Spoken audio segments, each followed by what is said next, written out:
We want to begin in Nashua with Mary Marcos and taking a look at what's happening with the Trump campaign. Well, we are here in Trump's election night watch party. You can see the ballroom is already set up for him.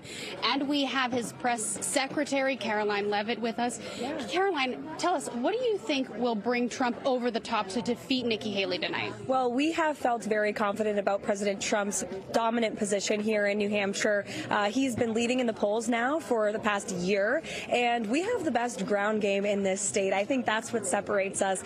We have more than 2,000 active volunteers on the ground. These are true Granite Staters, people who love this state, love this country, and believe in President Trump's vision for the next 4 years. Unlike Nikki Haley's campaign that is funded by Democrat donors, and she has political operatives who don't know New Hampshire from Massachusetts calling, making phone calls and working the doors for her. And so we're confident it will be that enthusiasm and that grassroots support that brings President Trump over the top for the third time. Let's not forget, it was New Hampshire that was the first state in this union to propel him to his historic victory in 2016. He has a long and deep connection with the great people here.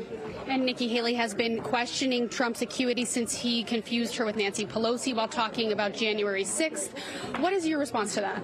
Nikki Haley is grasping at straws. Obviously, President Trump knows that Nancy Pelosi was in charge of the Capitol security on January 6th. And by the way, there's still questions that need to be asked about her performance on that day that she has not answered. But frankly, there's not much daylight between Nikki Haley and Nancy Pelosi. Nikki Haley is more of a liberal like Nancy Pelosi than she is a conservative like Donald Trump. She supports amnesty for illegal immigrants. She was opposed to President Trump's border wall that has been incredibly effective at our southern border. Nikki Haley also supports a 23% national federal sales tax. And being from the state of New Hampshire, where we do not have a state sales tax at all, I cannot express how harmful that would be to our state. It would eliminate our economic advantage here in the Northeast. It would drive out jobs, and it would also hurt low-income and middle-class working families who are already struggling as their wages are not keeping up with inflation thanks to Joe Biden's economic policies. And how will the legal allegations Trump is facing impact his ability to serve as president? Well, you've seen that it's really had a rally around the flag effect with the American public because they recognize that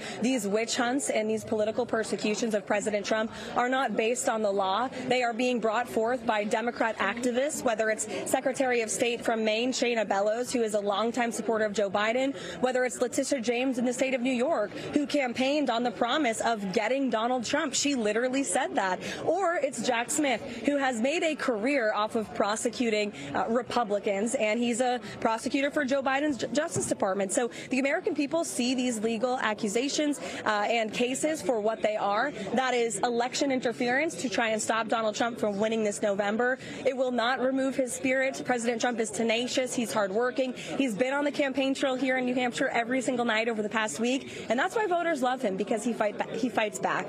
Thank you so much, Karoline. Karoline Leavitt, Trump's press secretary. We will be keeping you guys updated throughout the night. For now, we're live here in Nashua. Mary Marcos, NBC 10 Boston.